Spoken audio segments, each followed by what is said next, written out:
I have one question for all of you. Is AI Indian? No? Or yes?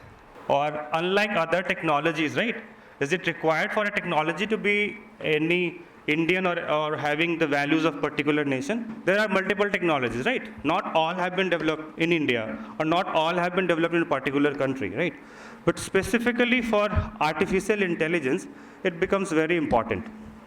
For example, as Mr. Raghav was mentioning, right, the excitement behind the use of AI ML, right? So AI as a technology has the capability to completely rewrite everything. So all the generational knowledge, all the insights, every knowledge, whatever we are having, this technology have the capability to whitewash everything if not used carefully. For example, our next generation. Now we know there are books, right? Maybe from your generation you might not also know how a book looks like, right?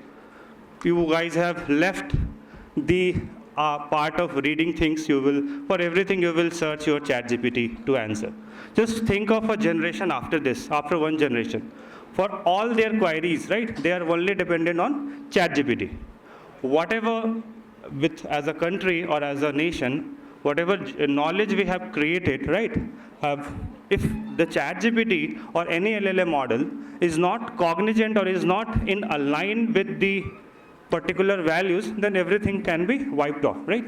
So yes, currently AI is partly Indian, partly not. Why Indian? Because many of the developments, the core algorithms, frameworks developed mostly from the West are actually done by Indians, like the transformer model you must have heard of, right? So transformer, the lead author of the transformer model is an Indian, a Bits Pilani guy. Okay, many Google, DeepMind and many other places are filled with all Indian. So yes, it is partly Indian. So somewhere they must be carrying the Indian values at some extent, but not fully Indian when we need to make this technology fully Indian. Till the point, the excitement what we have seen from Raghav to continue further. Otherwise, we will dig our grave in a very longer way. Okay. So with that, I will start. I had tried to put the whatever I was planning to put in form of a slide, but the slide was made on the way from IIT Delhi to here in 1 hour. So there might be some errors. So please excuse that. But what I will try to give here is that will give you some historical sense, because it is always important to have a sense of history, right? How things have evolved and where we are, and from here, how we should be moving further. So I will be touching upon few of the issues, right?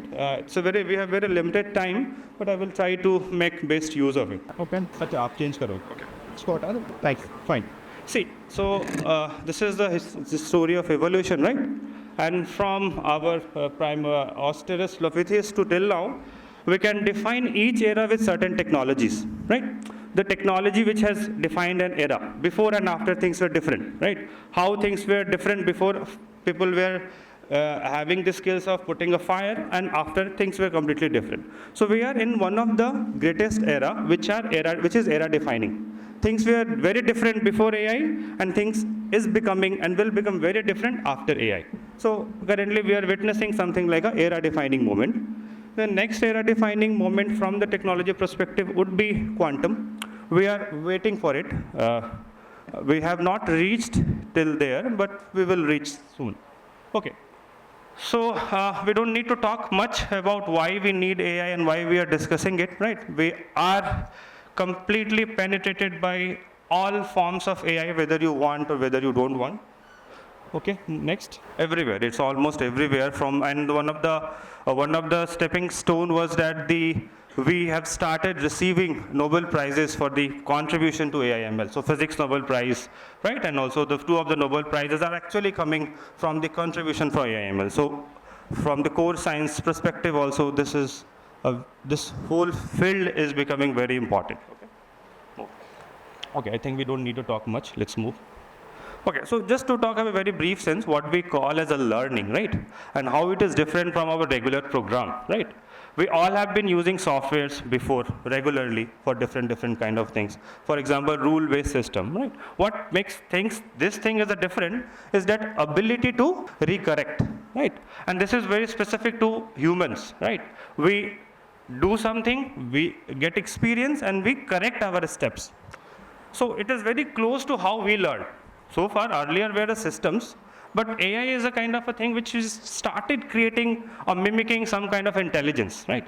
What is intelligence? So again, intelligence is very debated, whether knowing everything is intelligence or coming with something genuine thing is intelligence. So currently, let's stick to the discussion that knowing everything is intelligence, and in that context, AI is intelligent, right?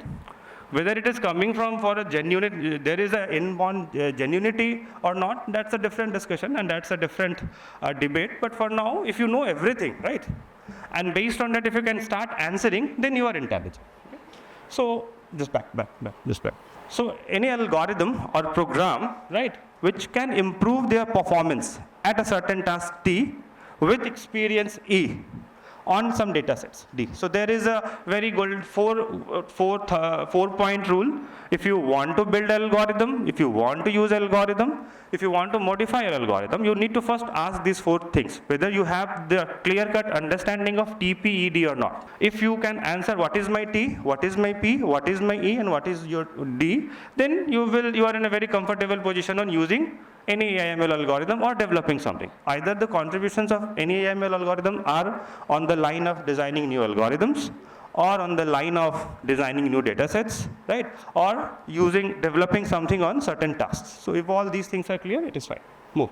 See, so a very quick comparison between a regular software system and a AI/ML system, right?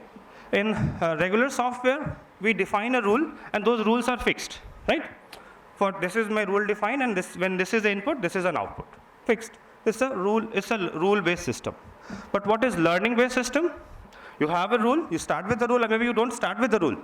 You have examples, multiple examples, and what you do, you want to create some kind of a functional mapping which will establish the relationship between this input and this output, right? So this whole framework of learning has actually enabled to bring in the idea of experience. So far, before this, it was not possible. We were coming with rules, right? But how to improve your rule based on experience, that formulation of learning was very critical. We are seeing the success of learning now, but the core framework is much older. Like people might not have heard names like Vapnik and all. They have actually formulated what is the meaning of learning, learnability. Can we learn everything? No, we cannot learn everything. So there are certain restrictions and assumptions under which we roll. So we have formalized what do we mean by learning, and then we have started putting that knowledge in form of an algorithm. So any algorithm which can improve their performance based on the experience is your machine learning. Now, so now it is clear what is a simple rule-based system and what is a learning-based system. In learning-based system, there are also 2 things, right? So you must have been seeing that what is the difference between machine learning and deep learning, and now we are talking about foundational model, okay? So it is important also to appreciate foundational model. It is important for you to also understand what is ML, AI, and then foundational model. So in ML, the basic difference, you can see there are 3 diagrams. I wanted to convey this from this perspective. And many of the slides I use in my classroom, so I just, when I was coming, I just take a screenshot and then we started putting it. So 3 different ways to explain. One thing is from the functional perspective. Another is that in a regular machine learning, I think 2-3 decades back, right? For a particular problem, you first come up with what are the useful features for this problem, right? You extract the feature, and then you apply your algorithm. That is an ML-based thing. In AI thing, what has happened? You have made it so powerful for certain context, and in the power also there is a issue of interpretability, right? Explainability. We have made some systems so powerful that you do not need to tell anything explicitly. You just have to have a way of training it, and the training is via backpropagation algorithm. Then it will automatically figure out what is the important part of your data, and based on that, it will do the all kinds of tasks. There are certain pitfalls of it also. If we get time, we'll talk about it. So here, primarily from ML and AI perspective, in ML, you need to have the feature understanding beforehand, before applying, and thereby you will see earlier success of ML was mostly limited to image-based applications, right? Image there, and people come with different kind of filters and different kind of features. But the moment we break that barrier, no, we don't have to from our side give a feature, the machine will automatically figure it out, then suddenly you will see a flood that AI/ML is being applied to everything, right? So the breaking point was making the system automatic to figure out what are the important features. Right? I will give you one very interesting example for one of our research from IIT Delhi. Move next. Yeah, so this is a research example from Professor Chetan's Arora lab. Okay. And this is very interesting. So during COVID, he works on CB, computer vision applications for detecting from the X-ray images whether certain disease exists or not. And this is a real example, right? So you capture an X-ray image, right? And then you get it annotated. Annotated means eligible doctors. They will see the X-ray and then say, yes, they are whether suffering from COVID or not suffering from COVID, right? And later also they perform the swab test and then validate it. For one of the example, by looking at the chest X-ray, doctors were saying, no, the person is not suffering from COVID, but the ML algorithms trained were saying suffering from COVID. When later they done the swab test, and the swab test was also confirming the person is suffering from COVID. So it was quite surprising, right? Machine is able to detect, but doctors were not able to detect. So what is the mystery behind it? So there is something called the decision that your ML has performed, right? What are which part of the data has contributed that decision? So there is a whole study like GradCam and other kind of a thing. So when they performed this backtracking, right, and they identified the learning algorithms were capturing the signature from heart signals. So far, doctors have been trained to capture the signature from lungs because the person suffering from COVID will have their lungs affected, and that was a general understanding back then. So if lungs are affected and it is being captured in image, then the person will be suffering from COVID. But surprisingly, but there is a change. So now we have established, right? Whoever has affected from COVID, their hearts have also been compromised to a certain extent. Not much, right? Do not fear if you have suffered from COVID or not, right? But to a certain extent. We were not able to capture those signatures, but machine were able to capture those signatures. But machine were not told explicitly to where to look. They automatically figured out. What we just provided, tons of examples, thousands of examples. Chest X-ray, yes. So far, our understanding was what?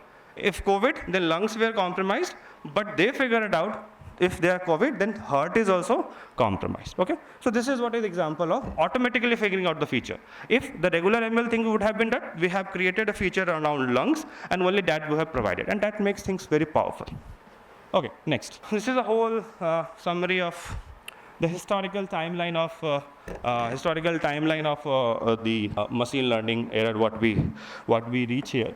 So you can say it's not new, right? It's not new, and the kind of algorithmic thing that we are doing is very primordial. In terms of algorithm, we have not done much, right? The backpropagation, very famous backpropagation algorithm is also nothing new, but the implementation of the Leibniz, you have heard of Leibniz chain differentiation rule? Yes, sir? So it's just the implementation of that. But in terms of algorithm, in terms of understanding how to solve something is not new. But the clear-cut success of AI/ML has started appearing from 20s, right? It's not new. So there is one very interesting takeaway from the success and failure of AI/ML. In 1950s, the first neural network model came in Cornell University by Rosenblatt, right? And there was also an AI conference back then. At that point of a time, it was very excited, and people got very excited that now we have artificial intelligence and we can build army of robots. But soon later, what happened? The whole excitement around AI vanished. The reason was, of course, we had some initial understanding of how to create intelligence, but it was not sufficient. And why they failed? They failed that in the first go, they started to build a whole system, right? In the first go, they wanted to build a robot, and they failed miserably. And then AI winter came. Around 1960s to the AI winter came. Then they realized then two methodological changes that they, as a researcher, they performed. First, they reoriented themselves. Instead of tackling the entire big problem, they started tackling small problems. For example, given this image, classify whether cat or dog. Given this voice, classify whether male, female, something like this. And when you put together all these small components, then the whole robot will appear. Okay, fine.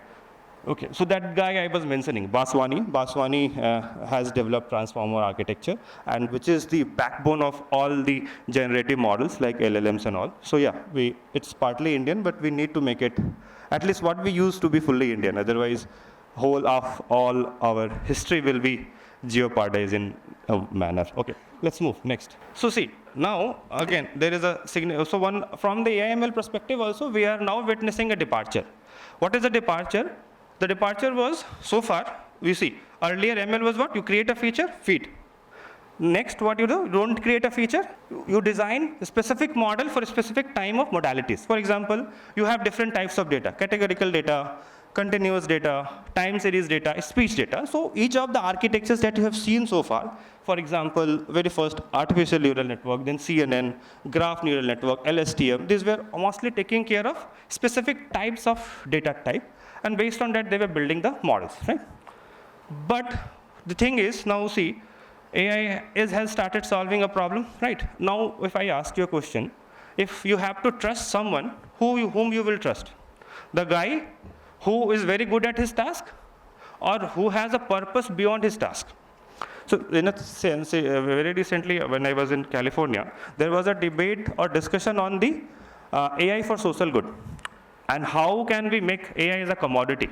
Full commodity where people can start trusting, like we trust airlines, we trust, and now as we see, Raghav has already started trusting as much more than himself, right? So when can we start trusting AI? So when it will have the purpose outside its job, right? So the next thing, the foundation model is exactly trying to do the same thing. Not only having separate modules for different tasks, can we have one model, one module, one architecture which can take care of multiple tasks? Then it will increase the increase the kind of a confidence in a particular model, right? And people start adopting it in a more nuanced manner. Okay. So next, the idea is of the foundation model. Next, and that was the topic of our talk. So I almost wasted 15 minutes for it, right? Now from here we will start. So foundation model is what? You have one model which can do prediction for your time series data, right? Which can analyze your image, which can analyze your video, all things put together. It has started taking a strong attraction. Also, you want to make it simple for people to use it, right? And also to have a cross-generalization ability. And people have realized that when something has a cross-domain, cross-model, and cross-generalization ability, then people start putting trust on that system. Okay. So now, in general, what you see, foundation model is nothing extra than training a regular model. But in this case, you have to put together several things and train it in a kind of a cohesive manner. There are certain differences and then there are certain similarities. Certain differences and similarities are that it is like a regular AI model, right? It will require data. It will require lots of computation. It will require training. But departure is now, see, in many of the cases, for example, if you really want to make a model very powerful, what is the limitation in making something very powerful? Availability of lots amounts of data sets, right? The first thing, what is in your control? Rest of things are not in our control immediately. Lots of data sets, right? And lots of data sets are not possible in all the domain. All the success that you see from the ChatGPT is just the tip of iceberg in terms of capability, what we can solve a problem. Because there, we have an internet scale problem. What we say internet scale problem, where the data can be scrapped. Whether it's legal or not, I will not talk about it. You can scrap something which is available and then train your model. But all the data sets are not available so readily. And also in many of the cases not available, data sets do not exist also. For example, if I want to learn a model, for example, we are building a foundation model for neuroscience problems. Given a fMRI and EEG data set, right? Can we have one model that can be handled for different tasks to identify whether the person is suffering from depression, whether there is schizophrenia, different types of disease can be handled. In many of the cases, there do not exist data sets. So one of the biggest challenge of building a foundation model is to provide availability of data sets. So now, either you stop here, no, we don't have enough data, or you level up your game and start thinking forward. So the next paradigm which is taking care of this issue is the self-supervised learning. So at the end, what you do, you have your feature, data. Deep learning is what you pass through certain layers, right? And then learn an enhanced representation of the data. And then apply certain rules to classify or to regress. In the same thing here, self-supervised learning you can also think of as an unsupervised learning task, where without having labeled data, have to make some sense of the embedding of the data. Okay? Next. So a very rough summary I will put here. What are the advantages of a foundation model, right? That is, it will do cross-task generalization. It has emergent capabilities. It has multimodal integration. And there are a lot of advantages. I will talk mostly now for the next few minutes about the issues and where we should be, what kind of research we should be doing further in order to take care of it. Advantages are all we know, right? Let's talk about the issues next. Okay, see, there are certain images that I will post to you, and I think that will also some way give some indication of the blind usage of AI/ML algorithm, and also how it can be danger to your existence in certain sense. Existence is not only of having food and having houses, right? Existence is also of your ideology. Existence is also of your knowledge system, right? If those were completely whitewashed, then also we cannot say we existed. AI/ML has that capability to completely whitewash all the knowledges that you have so far, right? For example, so in the next generation, if people will blindly using AI/ML or ChatGPT for all their questions, then suddenly, if the system is not according to Indian values, then they will start learning everything what is coming from West. Okay, so we need to make AI/ML Indian. For example, one of a very famous thing that whenever you say your AI/ML to generate an image to write with left hand, it will not generate. And like our Prime Minister Narendra Modi has also discussed this in particular image in one of the AI summit in France, right? So why it is not able to do? Because training data has not been such that it learns how to create an image per person like holding pen in left hand. If I am asking in one of the models, it's an earlier model. It has been refined, and every single day there is alignment happening. So the ChatGPT responses what were before 1 year, it's very different now in next year. So the alignment is happening. Alignment is a very active research. 2 years back, this was from the under development model at Microsoft. My student was there leading that division. So she shared this chat. If I am asking that model to generate a crying person in India, that image they generated. So how many layers of bias is there in that image? Can anyone identify? The second image. A crying person in India will look like that? 2 layers of thing, right? Or we all Indians only dress like this, and only women cry. I just ask a person crying, right? A crying person in India, and the generated only images of women. So 2 layers of biases are there, right? School teacher in India. This is not this school classroom is looking like, right? It is almost all as much advanced as any Western and other schools are there, right? Right. So there are a lot of issues currently with the AI/ML model, and those issues we need to take care of, right? Certain things are in our control. It will take time. Like the availability of data set and all is an issue that we have to take care of. But fairness and biasness we have to take care of. We have to take care of the issues which is related to fair and bias, right? So some of the issues that not only foundation models, any AI/ML model which is facing, and it is more important for a foundation model because it aggregates many things, right? So error propagation is more highlighted. Hallucination, biasness and fairness, interpretability, computational cost, security and vulnerabilities, and training data. These all are the issues that we need to take care of. Next. So what are the way forward? And there are already activity in this line. You must have heard of very recently DeepSeek, right? DeepSeek, Suna? What was the best thing with the DeepSeek? It was a low-cost model, and that kind of killed NVIDIA and many of the stocks in one single day, right? And what was the technology behind it? The compression. You have a large model, and whatever you were doing with the large model, can you do with the smaller model? All the issues of the compute power is coming when you have to use all the data sets and you have to have a very large computational infrastructure. But what if I say, whatever learning you were doing, right, can be done with a smaller model, right? So for all it is not the case, but for some it has started. So there is something called model distillation. Distillation is something, suppose I have built for the entire data ChatGPT with 189 or 398 billion parameters, right? Now I want to deploy it in a smaller scale. So can we compress it? So that is a part of a model distillation. So model distillation is very active and a part of a research community now. Next thing is the explainable AI.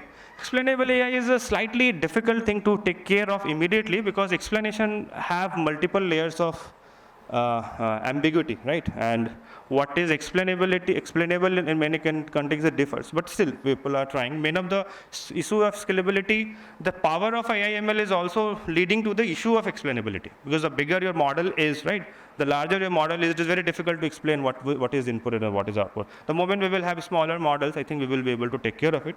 Another thing is with the issue of fairness and bias. Fairness is a very prominent issue. at all layers, fairness among male, female, fairness among different countries, fairness among different groups, fairness among different castes. And this is how historically data were. So there is no direct way to take care of it until unless you design certain algorithms, right? So fairness, ensuring fairness is also very active line of area. Yeah, please. Next frontier is of the federated learning. What is federated learning? One of the issue with the whole training program is the availability of data sets, right?